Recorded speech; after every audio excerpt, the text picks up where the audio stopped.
And we're continuing with the 8th chapter of Silver on the Tree. The three Drew children and possibly John Rolland have traveled back in time to an era in Wales where everybody would be speaking Welsh, but they can understand it when they need to understand it. And Simon and Jane are together. They're looking for Barney, and they have just come upon a conversation where the Welsh has turned back into English in their ears. Jane thought, "We are back in Welsh again. Good day. Did you hear about the Sarah Helen, then?" "I did," said Captain Edwards, "and I remembered what we spoke of, and I was thinking of paying a call upon John Jones." He paused. "And on one of his men, maybe." "Perhaps we might go with you," one of the two men said. And as he turned, Jane saw with a shock that it was John Rowlands again. She had not recognized him. Not only the clothes were different, but the walk as well. A sound of hammering came from somewhere below the road, down by the sea, and a high rhythmic screeching that Jane could not identify.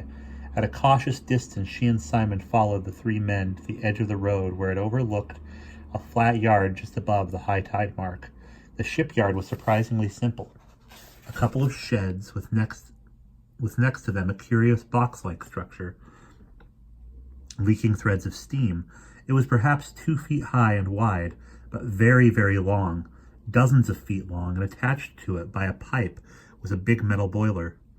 Nearby, the rough skeleton of a boat lay in a wooden cradle, a long keel branched by the bare oaken ribs, to which only a few planks had as yet been set.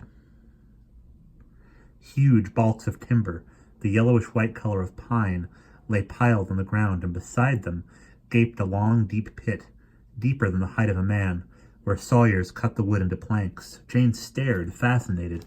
A piece of timber lay lengthwise over each pit, and supported on small logs set across. One man stood below it, another above, and between them they worked up and down a long saw set in a frame which produced the rhythmic shrieking she had heard from a distance. 2 other sawyers worked in a similar pit close by. Others were shifting the timber, stacking planks, tending the steaming boiler, beneath which a fire burned so hot as to be almost invisible in the warm summer air.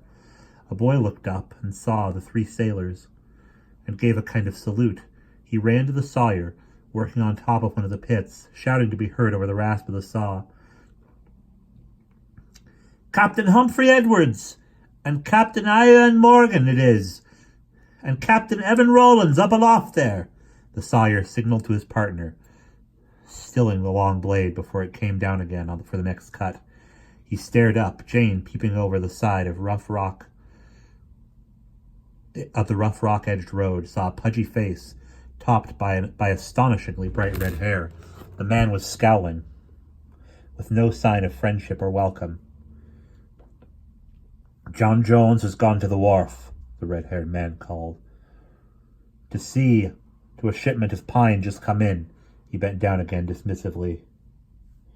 "Caradog Lewis," said the stumpy captain from the inn. He did not raise his voice, but even at normal pitch it was the kind of voice accustomed to being heard above a gale at sea. The red-haired man jerked up petulantly, hands on hips. "There is work to do here, Humphrey Edwards, if you please." "Aye," John Rowlands said. "It is your work we should like to talk to you about." He stepped over the low rocky wall and went down a flight of rough steps to the saw pits. The others followed him. So a little later, when no one was paying attention, did Simon and Jane. "What is this boat you are working on, Caradog Lewis?" said Captain Edwards, looking thoughtfully at the graceful curving frame, all ribs and keel, standing skeletal on the stocks. Lewis looked at him sourly, as if about to snarl, but seemed to change his mind. "She is the schooner Courage, for Elias Lewis. I should have thought you would have known that. 75 feet, and a month overdue already, and over there," he nodded at a half-rigged hull already launched, floating on the dock, "that is the Jane Kate for Captain Farr. They will be floating her spars over from Inslass tomorrow, and high time too." "And you had a hand in both of them," John Rowlands said. "Well, of course, man," said Lewis irritably. "I am top sawyer for John Jones, isn't it?" "And no doubt responsible for much," said Captain Edwards, stroking his side whiskers. "John Jones, being a busy man with a great many keels laid down on one another's tails here these last few years. Well, the Integrity was your work too," John Rollins said, "and the Mary Reese and the Eliza Davies." Each time Lewis nodded his red head impatiently. Rollins went on, biting off his words like a child biting a biscuit. "And the Charity and the Sarah Helen." Lewis scowled. You choose the ships of unfortunate men." "Yes, I do indeed." The sawyer and the other shipyard workers had put down their tools and come drifting close to listen. They stood in a group, restless, eyeing the captains resentfully. "I have just heard about the Sarah Helen." Lewis shrugged with shallow regret. "It is a pity about your brother. But no new thing in this village." "No new thing among the ships that you work on," Humphrey Edwards said. Caradog Lewis's pale face flushed with anger, and Jane saw his hands tighten into fists. "Now look here," he began.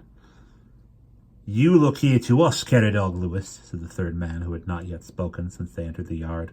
He was a small, olive-skinned man with a fringe of grey beard. "Two of those boats I have watched at sea, keeping company on the Labrador run, and both had the same failing, and that none of John Jones' designing, if I know him, careless he is and a little greedy for work, so that he has not the time to supervise as those builders do who will not work on more than one keel at a time.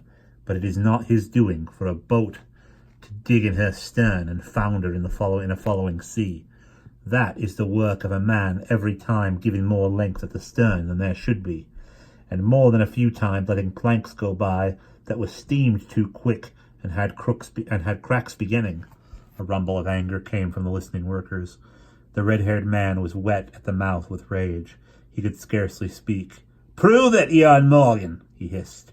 "Prove one small part of that. You think you can prove I've deliberately sent men to their deaths?"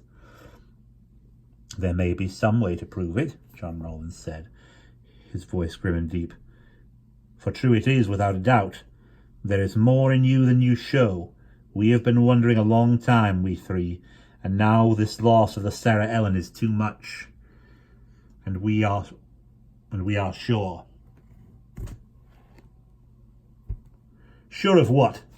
"That you are different, Caradog Lewis, with loyalties that are not like those of other men, serving in some dreadful way a cause that is not of men at all."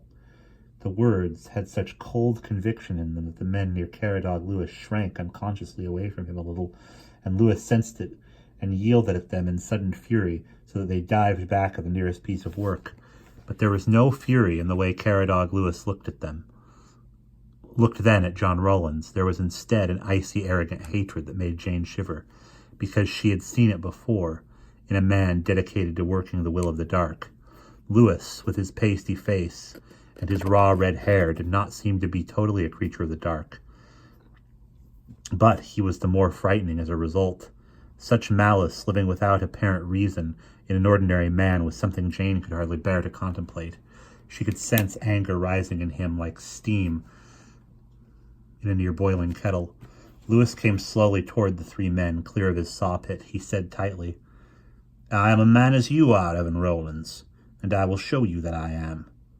And all at once he seemed to erupt, flinging himself at John Rollins, his face twisted horribly by snarling rage. Caught off balance, Rollins was thrown backwards in a rattling shower of grey slate, and Lewis was after him like a dog, arms flailing, smashing. The two other captains rushed to part them, but now the men from the shipyard had dropped their tools and come deliberately in the way, and there was suddenly a great melee on the ground. Stocky Captain Edwards knocked a man down with a horrible click of his teeth as his knuckles met the man's head. Then he disappeared beneath a trio of others, and beside them, shouting and fighting, Eo and Morgan hauled them away. Caradog Lewis, struggling with Rollins, stumbled to his feet, gasping with malice, and reached for a balance to kick with his hard-booted foot. Jane shrieked, and then Simon was past her in a flurry of arms and legs, clutching at Lewis, crying out as the toe of one heavy boot met his own shin. Simon was never quite sure precisely what happened then. Fighting to drag Caradog Lewis away from John Rollins' inert form, he found himself suddenly thrust down toward the sea in Lewis's grip. quite unable to resist. They splashed into the water together, still upright, still struggling, and suddenly Simon felt himself jerking outward, falling, and the water closing cold over his head, and no bottom to be felt with his feet beneath the sea. One brief touch of the sand he had with one foot, and then the water was swinging him round, a current catching him, pulling him deeper, alone. He reached up for air, kicking desperately, caught one breath, was swung around again by an eddy, reached out in frantic efforts to swim, his arms and legs heavy with the weight of the old-fashioned suit. There was a roaring in his ears, a blurring in his eyes, and the water whirled him round and around. Simon fought to keep back panic. He had a secret and terrible fear of deep water, even though he could swim well. 3 years earlier, in a dinghy race on the Thames, he had fallen from a capsizing boat and come up underneath the floating mainsail. Kept down from air like a cork in a sealed jar. He had panicked then, splashing wildly, only by pure chance reaching the edge of the sail, and then, in a desperate gurgling flurry, the shore. Now he could feel the same panic rising again in his throat and mind, rising like the waves that whirled him about, with only an occasional snatch of breath, rising to blur his brain, to swamp out all thought. He thrust it away. He fought and fought to keep in his mind the feel of each arm, each leg, to move as he chose to move, to seek the rhythm of swimming instead of the mindless flurrying of horror and despair. So by great effort he kept from panic. But still the water was there all around, less violent now, cradling him, and again he was going down.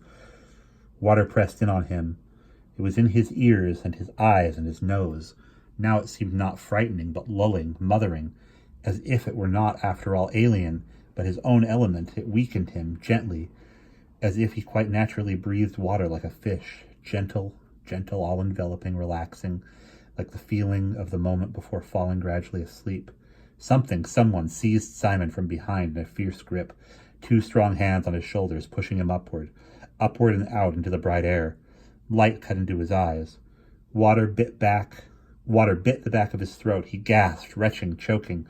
The water swished in his lungs. With each gurgling snatch at breath, Simon heard terrible, frantic, bubbling gasps and realized, appalled, that he was making them himself.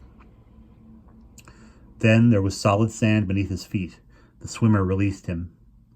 Simon stumbled forward on his hands and knees, and strong hands laid him on the beach, turned his head sideways, and pressed down on his back. Water poured from his nose and mouth. He coughed, retching. The hands gently helped him to sit up. Simon sat with his head on his knees, breathing at last without the dreadful gurgling, without gasping. More slowly he brushed his wet hair from his eyes, sniffing, and looked up. First he saw Jane, wide-eyed, white-faced, crouching. Beside her a man was bent on one knee, his great height apparent, even well stooped.